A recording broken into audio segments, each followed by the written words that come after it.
ဘဝမှာလူရလို့ဖြစ်လာရင်ပတ်ဝန်းကျင်ဆိုတာရှိတယ်ပတ်ဝန်းကျင်ဆိုတာရှိလာလို့ရှိရင်ကိုယ့်အပေါ်မှာလိုတဲ့လူတွေရှိတယ်လို့မလိုတဲ့လူတွေလည်းရှိမှာပဲလူတိုင်းသဘောကျအောင်ဘယ်သူမှမဆောင်ရွက်နိုင်ပါဘူးမြတ်စွာဘုရားလောက်အပြစ်ကင်းတဲ့ပုဂ္ဂိုလ်ကိုတောင်မကြိုက်တဲ့ပုဂ္ဂိုလ်တွေရှိသေးတာပဲမဟုတ်လားမကြိုက်ရင်မကြိုက်သည့်အားလျော်ဆိုတာသူတို့မကြိုက်တဲ့အထင်ကိုနှုတ်ကမြက်ပြီးတော့ပြောမှာပဲဗျအဲ့ဒါတားလို့မရဘူးကိုယ်လည်းပဲသူများကိုမကြိုက်ရင်မကြိုက်သည့်အားလျော်ဆိုတာပြောတာပဲမဟုတ်လားအဲ့တော့သူ့အထင်ကိုသူလွတ်လွတ်လပ်လပ်ဖော်ထုတ်တာကိုကဘာခံစားကြရရှိလဲစဉ်းစားကြည့်နော်ဒကာကြီးဒီမိုင်းများသူမကြိုက်လို့မကြိုက်ဘူးပြောတဲ့ကိစ္စကိုယ့်အတွက်ဘလောက်အရေးပါလို့အဲ့ဒါကိုကခံစားနေတာလေမခံစားသင့်ဘူးဗျသူပြောတာသူ့စကားသူထင်တာသူ့အထင်ဟာကိုယ့်ကိုဘာမှတကယ်တမ်းကပြောင်းလဲသွားစေတာမဟုတ်ဘူးဆိုလိုတာကသူ့ရဲ့စကားတန်တွေဟာကိုယ့်အပေါ်မှာဘာအကျိုးသက်ရောက်မှုမှတကယ်စင်စစ်ကတော့မရှိဘူးဟုတ်လားအဲ့ဒီစကားတန်ကြောင့်တော့ကိုဘာမှဖြစ်မသွားဘူးချီးမွမ်းလို့လည်းပဲကိုတကယ်ကောင်းမသွားဘူးပင်ကိုကမကောင်းရင်မကောင်းပဲ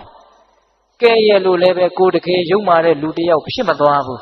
ကိုပင်ကိုကဆိုးရင်ဆိုးမှာပဲကိုပင်ကိုကကောင်းရင်ကောင်းမှာပဲဟုတ်လားဒါကြောင့်စကားသံတွေနဲ့ပတ်သက်ပြီးတော့ခိုင်မာတဲ့စိတ်ဓာတ်ရှိဖို့လိုအပ်တယ်ပတ်ဝန်းကျင်ကပြောတိုင်းတုံလှုပ်နေမယ်ဆိုလို့ရှိရင်တရွက်6တရွက်လို့ကိုယ့်ရဲ့ဘဝဟာလွင့်မျောသွားနိုင်တယ်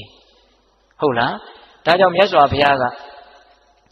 သေလောယထာဧကကနောဝါဒေနနသမိရတိ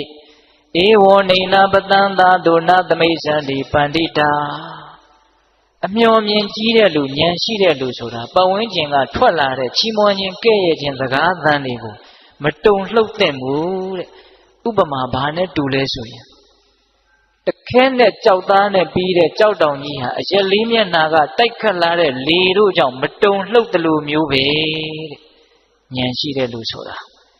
အဲ့တော့ပတ်ဝန်းကျင်ကလေသူများရဲ့နှုတ်ဖျားကနေပြီးတော့အတန်ဒီဟုသောလေတွေကတော့ကိုယ်စီကိုတိုက်ခတ်လာမှာပဲလေကိုကအဲ့ဒါတုံလှုပ်နေမယ်ဆိုလို့ရှိရင်ကိုယ့်ရဲ့ဘဝဟာဘာမှခိုင်မာမှုမရှိတော့ဘူး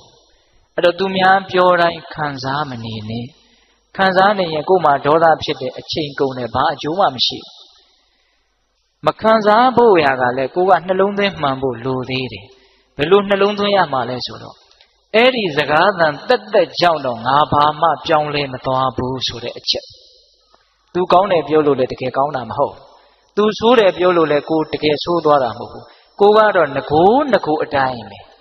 သူထင်တာသူ့အထင်ပဲလေသူပြောတာသူ့အပြောပဲလေဟုတ်လား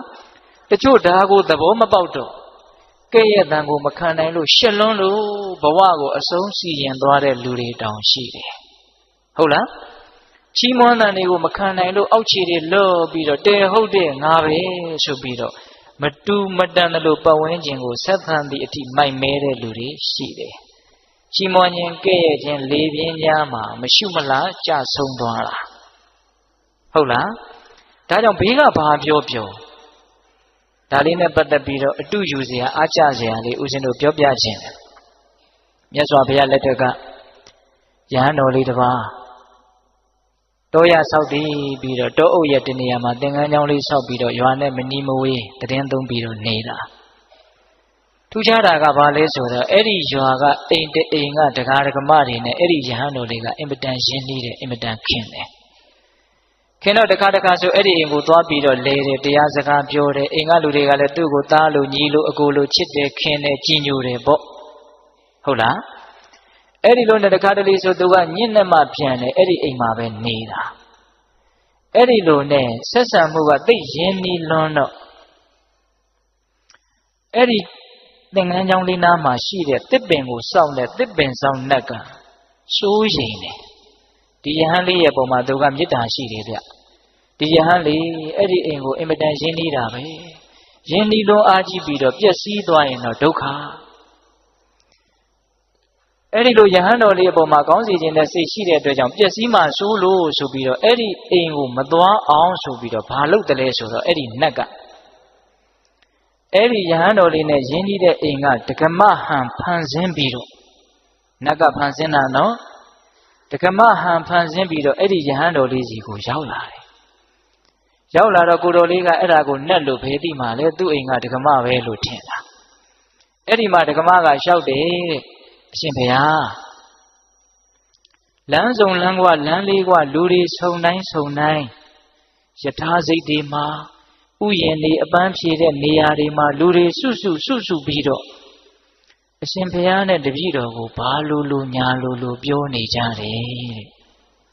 ပိဋကရေဘယ်သူကပြောတာတော့နတ်ကပြောတာဘယ်သူပုံစံဖန်ဆင်းပြီးတော့ပြောနေတာလဲ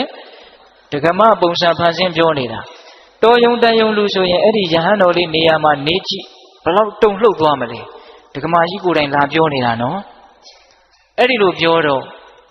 အဲ့ဒီယဟန်တော်လေးကပြန်ပြောတဲ့စကားကအင်မတန်အနှစ်ရှိသူဉာဏ်ဘလောက်ကြီးသလဲလောကရဲ့အပေါ်မှာသူဘလို့ရှုမြင်ထားသလဲဆိုတာကိုခံမှန်းလို့ရတယ်။ဘာပြန်ပြောတုံဆိုတော့ဒကမကြီးတဲ့ကိုယ့်ရဲ့နားတွေကိုပတ်ဝန်းကျင်ကစကားသံတွေဆိုတာအမျိုးစုံနေအောင်ရောက်လာနိုင်တာပဲတဲ့။အဲ့ဒါကိုတားလို့စီးလို့မရပါဘူးတဲ့။သူများပါဇက်ပေါက်တွေဘလို့လို့လိုက်ပိတ်မှာလဲ။ဟင်ဒကမကြီးတွေအဲ့ဒီစကားသံတွေနဲ့ပတ်သက်ပြီးတော့တားလို့စီးလို့မရပါဘူးတဲ့သူဆက်ပြောတာလေးကသိစိတ်ဝင်စားစရာကောင်းတယ်ဒီနာထိုစကားကြောင့်မင်းခုမျက်နှာမသားမရသည်မှာဟုတ်တပံမဖြစ်ထိုက်ပါဘူးပတ်ဝန်းကျင်ကစကားသံတွေကြောင့်မျက်နှာမသားမရမဖြစ်ထိုက်ဘူးတဲ့နော်ဘာဆက်ပြောတော့ဒီနာဤထိုစကားသံတို့ကြောင့်ဒီနာထိုစကားသံတို့ကြောင့်အဟံငါသည်အဲ့ဒီစကားသံတွေကြောင့်ငါဟာဘာမှယုံညံ့သွားတဲ့ပုဂ္ဂိုလ်တယောက်ဖြစ်မသွားဘူး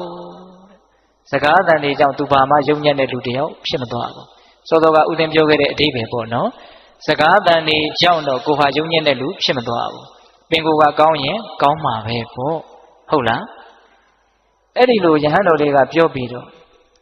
တောထဲမှာမိဂဝါဒဆိုပြီးတော့လူတွေကိုအင်မတန်ကြောက်တဲ့သမင်ဟာအစာရှာစားရင်းနဲ့ချက်ခနဲ့ကြားတိုင်းခေါင်းထောင်ကြည့်ချက်ခနဲ့ကြားတိုင်းခေါင်းထောင်ကြည့်အတန်နဲ့ပတ်သက်ပြီးတော့အဲ့ဒါလောက်တုန်လှုပ်နေရင်ဘယ်မှာတည်ငြိမ်တဲ့စိတ်ရှိတဲ့လူလို့ပြောလို့ရမှာလေတဲ့အတန်နဲ့ပတ်သက်ပြီးတော့အဲ့ဒါလောက်တုန်လှုပ်နေရင်တည်ငြိမ်တယ်လို့ပြောလို့မရဘူးမတည်ငြိမ်ဘူးဆိုလို့ရှိရင်လေးနဲ့တဲ့အသိဉာဏ်မဖြစ်နိုင်ဘူးပတ်ဝန်းကျင်ကစကားသံတွေကိုအမြဲတမ်းခံစားနေမယ်ဆိုရင်အသိဉာဏ်တူရဖို့အတွက်အနှောင့်အယှက်ဖြစ်တယ်ဗျဟုတ်လားတခါကြီးဒီမိုင်များဒါကြောင့်ရင့်ကျက်တဲ့လူတစ်ယောက်ဖြစ်တယ်ဆိုတာကိုပြသဖို့အတွက်ပတ်ဝန်းကျင်ရဲ့ကဲ့ရဲ့ရှုံချတဲ့စကားသံတွေကိုကြံ့ကြံ့ခံနိုင်တဲ့အတွေးတွေရှိဖို့မလိုဘူးလားလိုတယ်ဒါကြောင့်ဒကာဓမ္မတို့ဦးဇင်းတို့တွေမှာလူကြားထဲမှာနေရတာချစ်သူရှိတယ်လို့မုန်းသူလည်းရှိမယ်ချီးမွမ်းတာရှိတယ်လို့ကဲ့ရတာလည်းရှိမယ်ဒါတွေနဲ့ပတ်သက်ပြီးတော့ငါဘာမှဖြစ်မသွားဘူးလို့နားလည်ပြီးတော့ဘာမှမဖြစ်တဲ့အရာတွေကိုဘာမှမဖြစ်တယ်လို့ပဲသဘောထားရမယ်ဘာမှအရေးမပါတဲ့အရာကိုအရေးသိပ်ပါတယ်လို့ထင်ပြီးတော့အဲ့ဒါကိုအချိန်ကုန်ခံပြီးတွေးမယ်ဆိုရင်ကိုယ့်ရဲ့ဘဝဟာယုံညံ့မှုတွေနဲ့နှိမ့်မွန်းသွားနိုင်တယ်နော်ဟုတ်လားအေးဒါကြောင့်နံပါတ်1မုန်းလို့ပြောတဲ့စကားတွေကိုမျက်နှိုးတဲ့ပစ္စည်းတစ်ခုကိုထုတ်ပြီးတော့ကြည့်တယ်လို့မျိုးတချို့ပြန်ကြည့်နေတာဗျဘယ်တော့မှငါ့ကိုဘယ်သူကဘလို့ပြောတာမမေ့နိုင်ဘူးလေဟုတ်လားတချို့ဆိုရင်အဲ့ဒီလူငါ့ကိုဒီလိုပြောတာငါတစ်သက်လုံးမမေ့ဘူးမပြောဘူးလားအေးအဲ့ဒါကိုမြတ်စွာဘုရားကအချိန်ကုန်တဲ့လူပန်းနဲ့ဘာမှအကျိုးမရှိဘူးထုတ်ပြီးတော့မခံစားပါနဲ့တဲ့ဟုတ်ရလားအေးအဲ့ဒါပထမအဓိပ္ပာယ်ရဲ့ရှင်းလင်းချက်ဒုတိယအဓိပ္ပာယ်ဆက်ပြီးတော့သွားကြရအောင်ပရိသံသူဓမ္မတို့ဤကတာကတံပြုအပ်မပြုအပ်အရရဟုကောင်းမှုမကောင်းမှုတို့ကိုနာအဝဲခိယအလုတ်တခုဂယုပြု၍ကြည်ရှုဆင်ញင်၍မနေရပတ်ဝန်းကျင်မှာလူတွေအများကြီးရှိတယ်ဇေယျအမျိုးမျိုးရှိတယ်ကိုကြိုက်တာကိုကိုကြိုက်တယ်လို့အသီးသီးလုပ်ပြီးတော့နေကြတာမရှိဘူးလားကိုကြိုက်တယ်လို့ပြောမယ်ကိုကြိုက်တယ်လို့လုပ်မယ်ကိုယ်စိတ်ထဲကောင်းတယ်လို့ထင်တာကိုအသီးသီးပုံစံအမျိုးမျိုးနဲ့လုပ်နေကြမှာပဲလေလူတွေကအဲ့ဒါကိုဘယ်လိုလုပ်တာကတော့ကောင်းတယ်ဘယ်လိုလုပ်တာကမကောင်းဘူးလို့ကိုကဆရာကြီးတစ်တိုင်းနဲ့လိုက်ပြီးတော့ကွန်ထရိုးလုပ်လို့ရမလားအဲ့ဒါကိုကိုကမကြည်မနဲ့ဘယ်လူတော်တော်မဟုတ်လိုက်တာသူများလုပ်နေတာနဲ့ပတ်သက်ပြီးတော့ကိုကဘာဖြစ်နေလဲခံစားနေတာဟုတ်လား ဒါကြောင့်သူများဘာတွေလုပ်တယ်မလုပ်ဘူးဆိုတာကိုယ့်အတွက်ဘာမှအရေးမကြီးဘူးဗျတကယ်ကတော့သူလုပ်တာသူ့ကံလေဟုတ်လားသူ့ကံဟာသူ့ကိုပဲအကျိုးပေးမှာလေရှင်းရှင်းလေးနော်ဒကာကြီးဒီမကြီးများကိုလုပ်တာကိုကံဒီကိုကိုအကျိုးပေးမယ်ဘောင်းမဲကြောင့်သူ့အကျိုးပေးမယ်သူ့ကံတွေကိုကိုကအရေးတကြီးသွားပြီးတော့လောကုချောနေတာလေမစဉ်းစားသင့်ဘူးလားစဉ်းစားသင့်နေဗျသူများအကြောင်းတွေကိုတွေးရင်တော့များသောအားဖြင့်အကုသိုလ်ဖြစ်တာပဲများတယ်ဒါတကားကြီးဒီမကြီးများနားလည်နိုင်ပါတယ်အတွေ့အကြုံတွေလည်းပဲထက်ချီတလဲလဲများလာပါရော့မယ်စဉ်းစားကြည့်နော်အကုသိုလ်တွေများသောအားဖြင့်ဖြစ်တယ်စိတ်ထဲမှာလောဘတွေဒေါသတွေဖြစ်ရတယ်ဆိုတာသူများအကြောင်းစဉ်းစားလို့ဖြစ်တာဗျဟုတ်လားမုန်းတဲ့လူအကြောင်းစဉ်းစားကြည့်အဲ့ဒီလူပြေးလဲနေရင်ကိုသိပ်ပြီးတော့မကျေနပ်ချင်အဲ့ဒီလူမပြေးလဲဘူးဆိုလို့ရှိရင်မဟုတ်တဲ့အပြုံးတွေနဲ့ကျေနပ်ပြီးတော့နေတာနော်ချစ်တဲ့လူအကြောင်းစဉ်းစားမယ်ဆိုတော့ရောသူမပြေးလဲဘူးဆိုတော့ကိုကစိုးရိမ်လို့ကိုပါမပြေးလဲရောဟုတ်လားသူပြေးလဲလို့ဆိုတော့လည်းပဲလောဘတွေနဲ့ရင့်မှုပြီးတော့နေပြန်တာပဲဟုတ်လားများသောအားဖြင့်တော့သူများအကြောင်းစဉ်းစားရင်ဒေါသတွေအင်မတန်ဖြစ်ရတယ်မဟုတ်တာတွေလုပ်နေတာတွေကိုစဉ်းစားမိတော့ကြည်စားလူယုံမာတွေမဟုတ်တာတွေလုပ်နေတာမစဉ်းစားဘူးလားအဲ့ဒီလူယုံမာတာမယုံမာတာမသေးကြပြီမဲ့လို့အဲ့ဒီတည်ငါမှအဲ့ဒါလို့တွေးနေတော့ကိုကတော့ယုံမာသွားတာအမှန်ပဲဗျာလူယုံမာတွေလို့စဉ်းစားလိုက်တော့စိတ်ထဲမှာဘာတွေဖြစ်လာလဲဒေါသတွေဖြစ်လာတယ်ဟုတ်လားကောင်းတာတွေလုပ်နေတဲ့လူတွေကိုစဉ်းစားမိတဲ့နေရာမှာတောင်မှအလကားပါကွာထောင်မြင်လို့ရာစွန့်နေတာပါအလကားစိတ်ကောင်းနှလုံးကောင်းနဲ့လုပ်နေတာမဟုတ်ပါဘူးလို့စိတ်ထဲကဒေါသတွေဖြစ်တာရောမရှိဘူးလားရှိတယ်သူများအကြောင်းတွေကလည်းကိုယ့်ရဲ့နားတဲ့စိတ်ထဲကိုပုံသဏ္ဍာန်အမျိုးမျိုးနဲ့ဝင်နေတာဗျသတင်းသားတွေကလည်းဝင်နေ TV တွေကလည်းဝင်နေရေဒီယိုတွေကလည်းဝင်နေသူများအကြောင်းတွေခေါင်းနဲ့အမြင်နဲ့ရောက်မနေဘူးလားရောက်နေတယ်အဲ့ဓာတွေကိုစဉ်းစားရင်နဲ့ကိုတကယ်လုပ်ရမယ့်အလုပ်ကိုအတွက်အင်မတန်အဖို့တန်တဲ့အချိန်တွေဟာအများကြီးဆုံးရှုံးသွားတာမသေးကြဘူးလားအချိန်ဆုံးရှုံးတာမှရိုးရိုးဆုံးရှုံးတာမဟုတ်ဘူးအကုသိုလ်တွေဖြစ်ရင်းနဲ့ဆုံးရှုံးသွားတာဟင်တခါကြီးကမိုင်းများအဲ့ဒါဟုတ်လားသူများအကြောင်းစဉ်းစားရင်အချိန်ကုန်တာမှရိုးရိုးကုန်တာလားအကုသိုလ်ဖြစ်ရင်းနဲ့ကုန်တာလားအိမ်ကြတော့အေးအေးဆေးဆေးခေါင်းအေးအေးနဲ့စဉ်းစားငါရဲ့ကုန်ခဲ့တဲ့အချိန်တွေဟာသူများအကြောင်းစဉ်းစားရင်းနဲ့ကုန်ခဲ့တဲ့အချိန်တွေဘလောက်များလဲလို့စဉ်းစားကြည့်ဟုတ်ရလားဒါကြောင့်မြတ်စွာဘုရားကမဟာကရုဏာနဲ့ဆုံးမတာသူများဘာတွေလုပ်တယ်မလုပ်ဘူးဆိုတာမင်းအလုပ်မဟုတ်ဘူးတဲ့ဒါကြောင့်အဲ့ဒါကိုခေါင်းထဲထည့်ပြီးတော့အလုပ်ကြီးတစ်ခုလို့သဘောထားပြီးတော့စဉ်းစားမနေနဲ့တဲ့အပြတ်တားထားတာနော်ကိုရှင်တို့ဟောတာလားဘုရားဟောတာလားဘုရားဟောတာစိတ်ချမ်းသာခြင်းရတယ်အကျိုးရှိခြင်းရတယ်ဆိုရင်အဲ့ဒီတားမြစ်ချက်လေးတစ်ခုကိုသာလျှင်တိတိကျကျအနည်းဆုံးအနည်းဆက်ဆုံးဖြစ်အောင်လိုက်နာနိုင်မယ်ဆိုရင်တကယ်ကိုစိတ်ချမ်းသာကြမှာပဲမယုံရင်လက်တွေ့လုပ်ကြည့်နော်သူများအကြောင်းတတ်နိုင်သမျှခေါင်းထဲကဖယ်ထားနိုင်မယ်ဆိုရင်စိတ်အင်မတန်ချမ်းသာဖို့နီးစပ်သွားပြီဟုတ်လားတခါကြီးဒီမိုင်းများသူများအကျိုးတွေကိုဆောင်ရွက်ခြင်းနဲ့ပရာဟိတစိတ်တွေစိတ်ကောင်းနှလုံးကောင်းတွေမထားရဘူးလို့ဆိုလိုတာမဟုတ်ဘူးနော်များသောအားဖြင့်သူများအကြောင်းတွေးရင်လည်းအဲ့ဒါလိုတွေးတာမဟုတ်ပါဘူးမကျေနပ်တာတွေပဲတွေးကြတာများပါတယ်နော်တခါကြီးဒီမိုင်းများဒါကြောင့်သူများဘာတွေလုပ်တယ်မလုပ်ဘူးဆိုတာကိုယ့်အတွက်ဘာမှအကျိုးမရှိတဲ့အတွက်ကြောင့်ကိုယ်လည်းတကယ်သူတို့ကိစ္စကိုဘာမှဝင်ဆွတ်နိုင်တာမဟုတ်တဲ့အတွက်ကြောင့်အကုသိုလ်တွေများတဲ့အတွက်ကြောင့်အဲ့ဒါကိုမစင်စားပါနဲ့တဲ့ဒါဒုတိယတားမြစ်ချက်ဆုံးမချက်ဟုတ်ရလားပရိသံသူတစ်ပါးတို့ဤကတာကတံပြုအပ်မပြုအပ်အယယဟုကောင်းမှုမကောင်းမှုတို့ကိုနာဝေခိယအလုတ်တစ်ခုဂယုပြု၍ကြည်ရှုဆင်ញင်၍မနေရတောင်မြုပ်စတော်ကြီးအနှစ်ပေးတာအင်မတန်ကောင်းတယ်အလုတ်တစ်ခုဂယုပြု၍ကြည်ရှုဆင်ញင်၍မနေရဟုတ်တယ်တခါတလေသူများအကြောင်းတွေကိုအလုတ်ကြီးတစ်ခုကိုလုပ်နေရသလိုထိုင်ပြီးတော့စဉ်းစားနေတာမရှိဘူးလားရှိတယ်စတော်ကြီးကတိလို့မို့ပြောတာနော်ဟုတ်လားဒါကြောင့်ဦးဇင်းတို့ဒုတိယဆုံးမချက်ကိုလည်းဒီလောက်နဲ့တော်ရအောင်တတိယဆုံးမချက်ကိုနည်းနည်းလေးဦးစားပေးပြီးတော့ပြောကြလို့တတိယဆုံးမချက်ကဘာလဲ အတနောဝမိမိဤသာလျင်ကတာနိစ္စပြုအပ်သောမှုတို့ကို၎င်းအကတာနိစ္စမပြုအပ်သောမှုတို့ကို၎င်းအဝခိယအလုတ္တခုကယုပြု၍ကြည့်ရှုဆင်ခြင်ကြကုန်ရ၏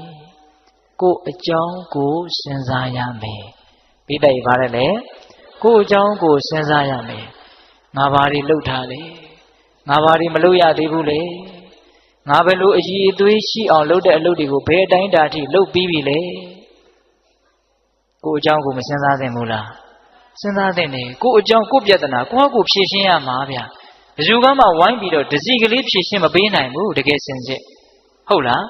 ဒါကြောင့်ကိုအကြောင်းကိုပယ်ပယ်နေနေ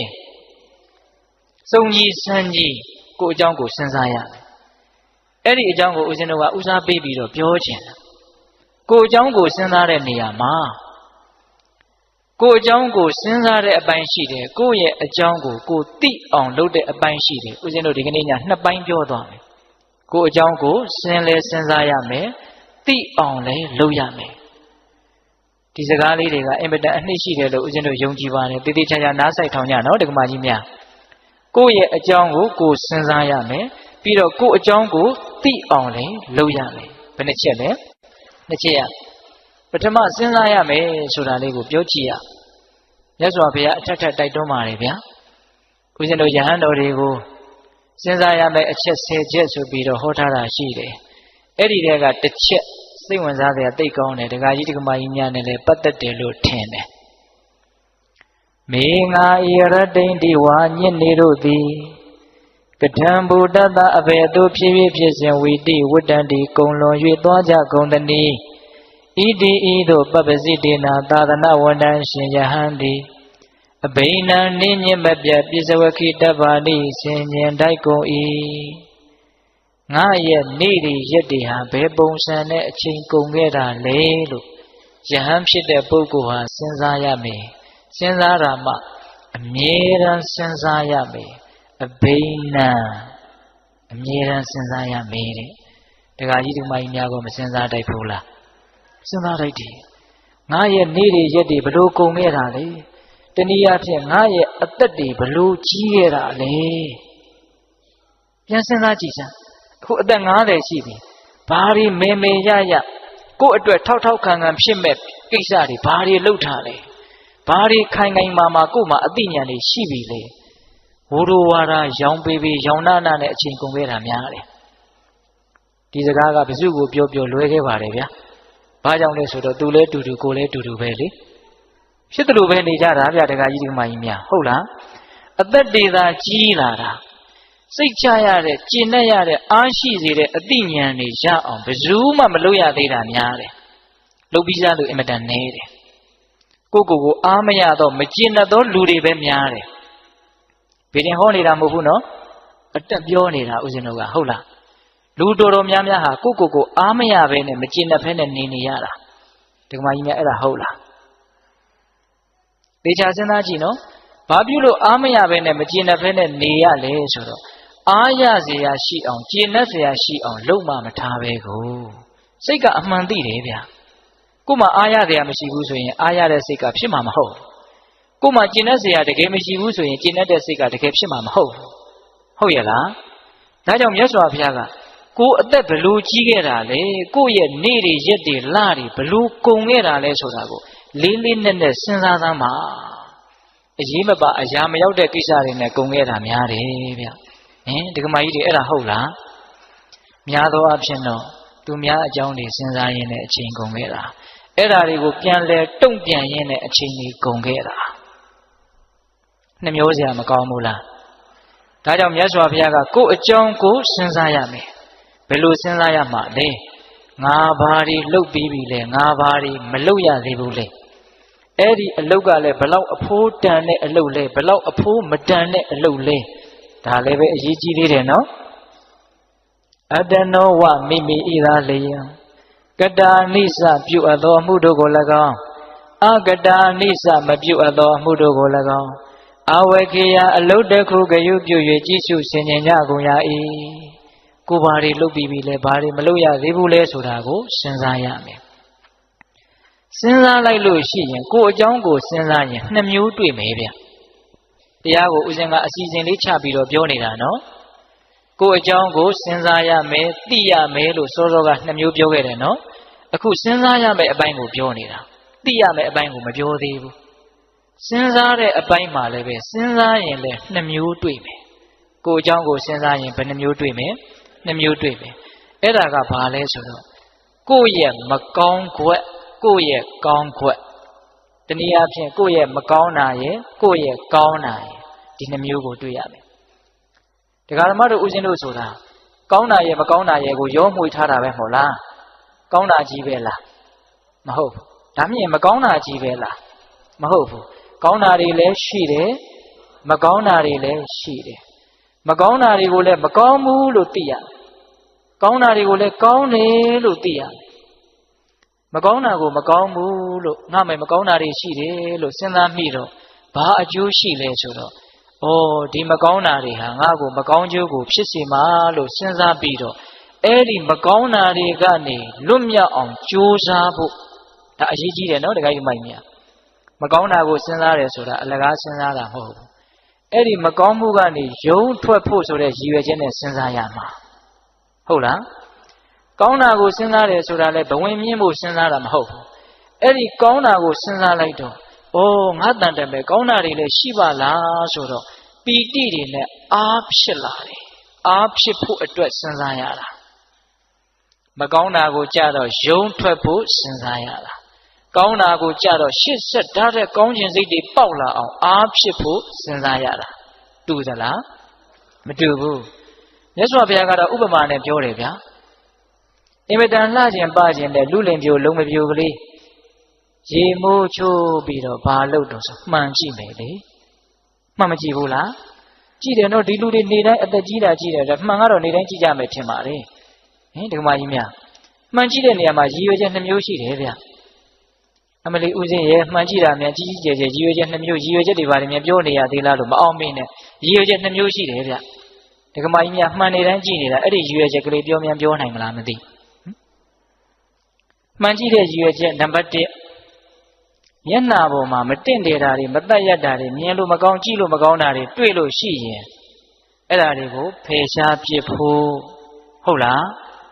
အညစ်အကြေးတွေမြန်ပေးနေလားမျက်ဝတ်တွေမြန်ထွက်နေလားဟုတ်လားအဲ့ဒါတွေမကောင်းတာတွေရှိနေရင်ဘာလို့ပစ်ဖို့လဲဖယ်ရှားပစ်ဖို့သုတ်သင်ပစ်ဖို့တန့်ရှင်းသွားအောင်လုပ်ဖို့အဲ့ဒါပထမရည်ရွယ်ချက်နောက်ဒုတိယရည်ရွယ်ချက်ကဘာလဲဒီကမာကြီးများပြောပါဦးမြတ်ဒုတိယရည်ရွယ်ချက်ကတော့ပိုးပြီးတော့လှတဲ့လှအောင်ပြင်ဖို့ဟုတ်တယ်မဟုတ်လားကြည့်ကောင်းနေတာတွေကိုပိုးကြည့်ကောင်းသွားအောင်လုပ်မယ်လေမျက်လုံးဆိုရင်လည်းမျက်လုံးနဲ့ဆိုင်ရာလှတဲ့လှအောင်ပေါ့နော်တချို့ဆိုရင်မျက်နှာပေါ်မှာအယောင်ကိုစုံလို့လှုပ်ထားလိုက်တာကြည့်ကောင်းမလားဆိုပြီးတော့လှုပ်တာပဲကြည့်ကောင်းမကောင်းဆိုတာတော့တချို့လည်းကြည့်ကောင်းရင်ကောင်းမှာပေါ့ထားပါတော့လေအဲ့တော့ဒုတိယရည်ရွယ်ချက်ကဘာလဲဆိုရင်ပင်ကိုကောင်းနေတာလေးကိုပိုးပြီးတော့ကောင်းတဲ့ကောင်းအောင်လုပ်ဖို့ဒါလေးမပါဘူးလားပါတယ်ဗျပေါ့ပေါ့တန်တန်သဘောမထားနဲ့နော်မြတ်စွာဘုရားအဲ့ဒီတိုင်းပြောတာဗျမှန်ကြည့်တယ်လို့ပဲတဲ့တရားဒီဟုသောမှန်ကိုထောင်းပြီးတော့ကြည်စမ်းပါ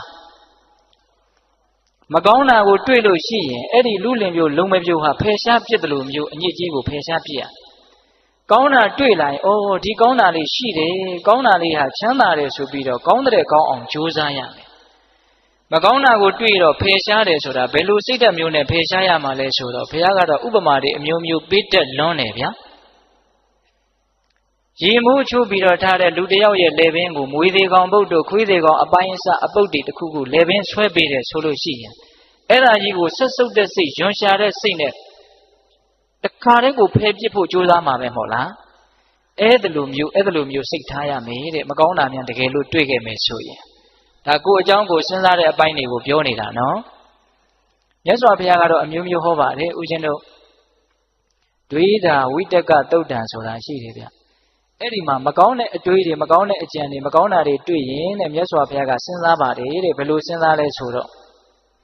ဒီမကောင်းတာကြီးဟာငါအတွက်လည်းအကျိုးမရှိဘူးသူများအတွက်လည်းအကျိုးမရှိဟုတ်လားဆင်းရဲစေတဲ့ပင်ပန်းစေတဲ့ငြိမ်းချမ်းဖို့မဖြစ်ဘူးလို့တွေးပြီးတော့သူပယ်လိုက်တာပဲတဲ့အဲ့ဒါလိုတွေးလိုက်လို့ရှိရင်ရော့သွားတယ်မကောင်းတဲ့စိတ်တွေဟာ နွားကြောင်းတဲ့နွားကြောင်းသားဟာသူများရဲ့စိုက်ခင်းတွေကိုမစားဖို့နွားကိုဂယုတစိုက်တခါတည်းဒုတ်တွေပါနေနဲ့ပြစ်ခတ်ပြီးတော့ထိန်းချောင်းတယ်လို့မျိုးပါပဲတဲ့မကောင်းတဲ့အတွေးတွေမကောင်းတဲ့စိတ်ဓာတ်တွေအဲ့ဒီရဲ့အန္တရာယ်ကနေကာကွယ်လိုက်ရတာသဘောပေါက်တယ်နော်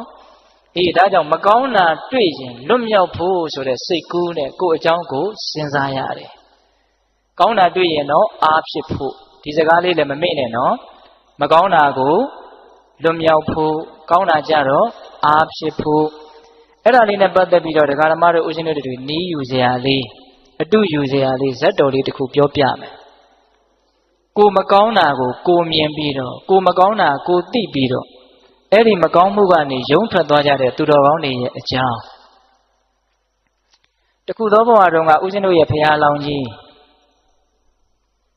ပစ္စည်းဥစ္စာသိပြီးတော့အင်မတန်ကြွယ်ဝတဲ့တတိသားတယောက်ဖြစ်တယ်အိမ်တော်လေးပါးကြီးကြာပြီးတော့နောက်တော့လူဘဝနဲ့စင်ကြယ်တဲ့အကျင့်ကိုကျင့်ဖို့မလွယ်ဘူးလို့နားလည်ပြီးတော့ပိုင်ဆိုင်မှုတွေပတ်သက်မှုတွေကိုအကုန်စွန့်ပြီးတော့တောထဲမှာရသေးဝစ်ပြီးတော့နေတာနှစ်ပေါင်းများစွာကတိုင်းပရိကံကိုစူးစမ်းအားထုတ်ပေမယ်လို့ဦးဇင်းတို့ဖရာလောင်ကြီးဇံအဘိညာဉ်မရရှာဒီပြင်ဇတ်တော်တွေလည်းဆိုရင်မကြခင်မှာပဲဇံအဘိညာဉ်ရတယ်လို့တွေ့ရတယ်အဲ့ဒီဇတ်တော်မှာမရဘူးဘာကြောင့်မရတယ်လဲဆိုတော့ဦးဇင်းတို့ဘုရားလောင်းကြီးကသူ့ရဲ့အမျိုးမြတ်တာကိုအကြောင်းပြုပြီးတော့မာနအင်မတန်ကြီးတယ်တဲ့ပိဋိဘာကြောင့်ဇံမရတာတော့မာနကြီးလို့တဲ့အဲ့ဒါတောထဲမှာတရားတော်အထုတ်နေတာပဲတရားကမရဘူးအဲ့ဒါတနေ့တော့ဥပုသ်နေ့တနေ့မှာသူ့ရဲ့ကြောင်းလေးကိုကြောင်းဝင်းလေးကိုတိရစ္ဆာန်၄ကောင်ရောက်လာတယ်အဲ့ဒီတိရစ္ဆာန်၄ကောင်ကဥပုသ်ဆောက်မယ်ဆိုတဲ့ရည်ရွယ်ချက်နဲ့ရောက်လာတာအခိုက်အတန့်တိရစ္ဆာန်ဖြစ်နေပြီမလို့အဲ့ဒါသူတော်ကောင်းအလောင်းအလျာတွေအဲ့ဒီတိရစ္ဆာန်တွေကပထမဘယ်သူရောက်လာလဲဆိုတော့အရှင်အနုရုဒ္ဓဖြစ်လာမဲ့ခိုကလေးရောက်လာတယ်အဲ့ဒီခိုကလေးကဘယ်နဲ့ကြောင့်ရောက်လာတော့ဆိုတော့အဲ့ဒီဥပုသ်နေ့နန္ဒခင်းမှာသူကအစာရှာတယ်သူ့ခိုမကလေးနဲ့အစာရှာတယ်အဲ့ဒီလိုအစာရှာနေတော့ကောင်းငင်ကစွန်တကောင်ကအဲ့ဒီခိုကိုလာပြီးတော့တုတ်တာခိုမလေးကကန်ဆိုးတော့သိမ့်ရဲ့စွန်ရဲ့လက်သေးကြားမှာပါသွားတာအဲ့ဒါခေါင်းဖြတ်ပြီးတော့သွေးတန်ရည်ရစားပလိုက်တယ်အဲ့ဒီမှာဦးဇင်းတို့ရှင်အနုရုဒ္ဓဖြစ်လာမဲ့ခိုကလေးကတဏှာကနေကြည်ပြီးတော့အင်မတန်စိတ်ဆင်းရဲတဲ့ပူလောင်တဲ့သူခံစားရတယ်ငါခိုမလေးတည်သွားပြီမရှိတော့အဲ့ဒါနဲ့သူအစာဆက်ရှာလို့မရဘူးအင်မတန်ဆင်းရဲတယ်အဲ့ဒီမှာသူစဉ်းစားတယ်တဲ့ဘာစဉ်းစားတော့ဆိုတော့ဒီလောက်ပူလောင်တဲ့ဆင်းရဲဘာကြောင့်ဖြစ်တယ်လဲလို့စဉ်းစားတယ်တဲ့ဦးဇင်းကဒါလေးတွေကိုသဘောကျတာဗျစိတ်တွေဆင်းရဲလာပြီဆိုရင်ရက်ပြီးတော့နည်းနည်းလောက်စဉ်းစားကြည့်စမ်းပါတရားခံရှာတာနော်ဒါဘာကြောင့်ဆင်းရဲတာလဲဒါလေးစဉ်းစားတဲ့အဲ့ဒီတော့အဲ့ဒီခိုလေးကဉာဏ်ရှိတဲ့ခိုကလေးဆိုတော့အဖြေမှန်တွေ့တယ်။ဩငါရဲ့ခိုမရဲ့အပေါ်မှာမပြတ်သားတဲ့တန်ရောစဉ်အနှောင်အဖွဲ့ကြောင့်ငါစိတ်ဆင်းရဲရတာကိုစွန်ရဲကြောင့်စိတ်ဆင်းရဲတာလို့ဒီလိုအဖြေမှားမတွေ့ဘူးနော်။ခိုမလေးသေလို့စိတ်ဆင်းရဲတာလို့လည်းဒီလိုအဖြေမှားမတွေ့ဘူးနော်။ဒီပြင်ခိုမတွေလည်းသေနေတာပဲဗျ။အဲ့ဒါသေတော့သူစိတ်ဆင်းရဲလားမဆင်းရဲဘူး။ဘသူခိုသေးလို့သူစိတ်ဆင်းရဲတာလဲငါခိုသေးလို့စိတ်ဆင်းရဲတာအဲ့ဒီငါခိုဆိုတာကိုကစပြီးတော့ဆက်သွယ်မှုတန်ရောစဉ်ပေါ့ဗျာဟုတ်လားအဲ့ဒီတော့အဲ့ဒီတန်ရောစဉ်တဏှာတရားကြောင့်သူစိတ်ဆင်းရဲတာလို့အကြောင်းမှန်ကိုတွေ့တော့သူအကြောင်းသူစဉ်းစားတာနော်ဒကမကြီးများဒီတဏှာတန်ရောစဉ်ကိုငါပေတတ်မယ်နှိပ်ကွမယ်ဆိုတဲ့စိတ်နဲ့အဲ့ဒါဦးဇင်းတို့ဘုရားလောင်းရဲ့အကြောင်းကိုရောက်လာတာတဲ့သူ့ရဲ့ဥပုသ်ဆောင်ခြင်းရည်ရွယ်ချက်တဏှာတန်ရောစဉ်တွေကိုစွန့်ခွာဖို့နှိပ်ကွဖို့အနိုင်ယူဖို့ဆိုတဲ့ရည်ရွယ်ချက်နဲ့အကြောင်းကိုရောက်လာတာဥပုသ်တွေဥပုသ်ဆောင်ကြတဲ့အခါမှာဒီလိုရည်ရွယ်ချက်လေးတွေရှေးတုန်းကရှိခဲ့ဘူးတယ်ဆိုတာလေးကိုသတိထားဖို့မလိုဘူးလားလိုတယ်အဲ့ဒါကခိုးရဲ့ရောက်လာခြင်းအကြောင်းနောက်ထပ်ရောက်လာတာကမွေတကောင်ရောက်လာတယ်အဲ့ဒီမွေကရှင်သာရိပုတ္တရာဖြစ်လာမဲ့မွေသူကဘာလို့ရောက်လာတော့ဆိုတော့တောထဲမှာသူ့နေရာသူနေတာပါပဲအဲ့ဒါအဲ့ဒီရွာနီးနားကလူတွေက တကူလုံးစွတ်စွတ်ဖြူနေတဲ့နွားလားဥဒ္ဒဖကြီးကိုပန်းနေပန်းဆေးရောင်စုံလေးချဲပြီးတော့ပူဇော်ကြတာတဲ့ဗျာဥစီကုံမောင်းနေတီးပြီးတော့အဲ့ဒါနွားကြီးကလည်းပျော်လွန်းလို့ခုံပေါက်ပြီးတော့တခါလဲဂျိုတွေပါတွေတွေ့ခွာတွေပါတွေရက်တော့စောစောတုန်းကအိတ်နေတဲ့မွေရဲ့အမီးကိုတက်နေမိတာအဲ့ဒီမှာစိတ်တူပြီးတော့ဒေါသကိုမထိန်နိုင်မဲနဲ့အဲ့ဒီနွားကြီးကိုပေါက်လိုက်တာအဲ့ဒီနွားကြီးဟာအဲ့ဒီနားတင်ပွဲချင်းပြီးသေရှာတယ်နွားကြီးသေတော့လူတွေကလည်းပဲဟာနွားကြီးသေတယ်ဆိုစိတ်မကောင်းဖြစ်တဲ့လူကဖြစ်ငိုတဲ့လူကငိုဒီလိုဖြစ်တယ်အဲ့ဒါကိုတဏှာကနေမွေကကြည့်ပြီးတော့ဩကြည်စမ်းနွားကြီးလည်းသေရလူတွေလည်းစိတ်မကောင်းဖြစ်ရတယ်ငါလည်းပဲငါလှုပ်ရဲ့အတွက်စိတ်မချမ်းသာဖြစ်ရတယ်ဒီလိုအကျိုးနည်းမှုတွေစိတ်ဆင်းရဲမှုတွေဘာကြောင့်ဖြစ်တာလဲလို့သူကလည်းအကြောင်းရှာတယ်သူအကြောင်းသူတွေးနေတာနော်အဲ့ဒီမှာအဖြေတွေ့တယ်ငါရဲ့ဒေါသငါရဲ့မထိန်နိုင်မသိမ့်နိုင်တဲ့ဒေါသအဲ့ဒီဒေါသကြောင့်ငါသူတစ်ပါးနှစ်ဦးသာဆင်းရဲသွားကြတာဒီဒေါသကိုငါနှိပ်ကွမယ်ဆိုပြီးတော့သူကအကြောင်းကိုရောက်လာတာဥပုသ်ဆောင်ခြင်းရဲ့ရည်ရွယ်ချက်လေးတွေကောင်းတယ်နော်ဒီနေရာမှာပြောတာကတော့ကိုယ်အကြောင်းကိုစဉ်းစားကိုယ်မကောင်းမှုကနေကိုယ်လွတ်အောင်ယုံတာဆိုတာလေးကိုပြောနေတာဟုတ်လားနောက်ရောက်လာတာကမြေခွေးရှင်မဟာမောက္ကလံဖြစ်လာမဲ့မြေခွေးဘယ်နဲ့ကြောင့်ရောက်လာလဲဆိုတော့သူကတနေ့အစာရှာထွက်တယ်စင်သေးကြီးတကောင်တွေ့တယ်အဲ့ဒါသူကြိုက်ကြည့်တယ်ဘလို့မှကြိုက်လို့မရဘူးစင်ကြီးကသေးနေတာကြတော့မာတောင်းပြီးတော့နေတာနှာမောင်းကြိုက်လို့မရခြေတော့ကြိုက်လို့မရဗိုက်ကြိုက်လို့မရအဲ့ဒါနဲ့ပေါင်ကြားတဲ့ကိုကြိုက်လိုက်တော့ကြိုက်လို့ရတယ်အဲ့ဒါနဲ့အဲ့ဒီဝိဆမဲ့အပေါက်ကနေပြီးတော့ဗိုက်သေးကိုဝင်သွားတာအဲ့ဒီမြေခွေးကအဲ့ဒါရေစာရင်သွေးကိုတော့အစာရှာအစာစားလို့ရှိရင်ကလီစာတွေကိုစားပြီးတော့အဲ့ဒီထဲမှာပဲအိပ်ပြီးတော့နေတာဗျာအဲ့ဒါနေကြီးကကြစ်ကြစ်တော့ပူတဲ့အခါကျတော့သူဝင်ခဲ့တဲ့အပေါက်ကြီးကရှုံပြီးတော့တဖြည်းဖြည်းနဲ့ပိတ်သွားတာပိတ်သွားတော့မှောင်မဲပြီးတော့သူအဲ့ဒီမှာကြောက်ကြောက်လန့်လန့်နဲ့အတင်းတိုးထွက်တယ်ဘယ်လိုမှထွက်မရဘူးအဲ့ဒါနဲ့အဲ့ဒီထဲမှာသူလန့်ကြောက်ပြီးတော့တရက်နှစ်ရက်သူနေရတယ်အင်မတန်ထွက်ချင်တယ်အဲ့ဒါကံကောင်းတော့မိုးကြီးကပြုံးနဲ့ရွာချတော့အဲ့ဒီအပေါက်ကြီးကပြန်ပွားပြီးတော့ပွင့်သွားတယ်အဲ့ဒါအပေါက်ကြီးကျေအောင်သူမစောင့်နိုင်ဘူးအလောတကောအတင်းတိုးထွက်တာတိုးထွက်တော့အရေခွန်တွေပါတွေစုပ်ပြက်ပြီးတော့အမွှေးတွေပါတွေကျွတ်ပြီးတော့သွေးတန်ရဲရဲနဲ့ကြီးကျယ်တဲ့ဆင်းရဲကိုသူခံစားရတယ်တဏှာရောက်မှအဲ့ဒီဆင်းကြီးကိုသူကြည့်ပြီးတော့ကြည်စမ်းဆင်းရဲလိုက်တာဒီစိတ်ရဲ့ဆင်းရဲကိုယ်ရဲ့ဆင်းရဲဘာကြောင့်ဖြစ်တယ်လဲတဲ့သူအကြောင်းသူစဉ်းစားတာအဲ့ဒီတော့ဘာတွေ့လဲဆိုတော့မစင်မချင်းလိုချင်တဲ့လောဘဘာကိုသွားတွေ့လဲလောဘကိုသွားတွေ့တာဒီလောဘကြောင့်ငါဆင်းရဲရတာဒီလောဘကိုငါနှိပ်ကွပ်မယ်ဆိုပြီးတော့သူကအကြောင်းကိုရောက်လာတာနောက်ထပ်စတုထမြောက်ရောက်လာတာကဝက်ဝင်ကြီးရှင်မဟာကတ္တပဖြစ်လာမဲ့ဝက်ဝင်ကြီးဘယ်နဲ့ကြောင့်သူကရောက်လာလဲဆိုတော့သူ့တောထဲမှာစားလျာတွေဒီလောက်များနေတာကိုသူကဘယ်လိုစဉ်းစားလဲဆိုတော့လူတွေနေတဲ့ရွာတဲ့ရက်ထဲကိုသွားပြီးတော့အစာရှာရရင်ကောင်းကောင်းမွန်မွန်ဘာလေးများတွေ့မလဲမသိဘူးဆိုပြီးတော့လူတွေနေတဲ့ရွာထဲကိုသွားပြီးတော့အစာရှာတာအဲ့ဒီမှာလူတွေကဒုတ်တွေခဲတွေဓာတ်တွေနဲ့သူ့ကိုလိုက်ကြတာဝက်ဝင်ကြီးဆိုပြီးတော့စားမယ်ဆိုတော့လိုက်တာအဲ့ဒါဝက်ဝင်ကြီးပြေးရတယ်ပြေးရင်းနဲ့ပေါက်လိုက်တဲ့ခဲတလုံးကသူ့ရဲ့ခေါင်းကိုမှန်းပြီးတော့ခေါင်းဟက်တက်ကွဲတယ်သွေးဆက်လက်နဲ့ဆက်ပြေးတယ်ကံကောင်းတော့လွတ်သွားတယ်အဲ့ဒါတိုးတဲ့ရောက်တော့သူထိုင်ပြီးတော့စဉ်းစားတယ်ခွေးပြေးဝက်ပြေးသေပြေးရှင်ပြေးပြေးခဲ့ရတာသွေးတွေလည်းထွက်လို့ဒီဆင်းရဲဘာကြောင့်တွေ့တယ်လဲလို့သူစဉ်းစားတယ်တဲ့စဉ်းစားတော့စာထဲကသုံးနှုံထားတယ်ဗျာအတိလောဘတဲ့ပိဋကဘာတဲ့တော့အတိလောဘဆိုတာကရှိတဲ့ရှိတိုက်တဲ့လောဘထက်ပိုပြီးတော့လွန်ကဲတဲ့လောဘပေါ့ဗျာဟုတ်လား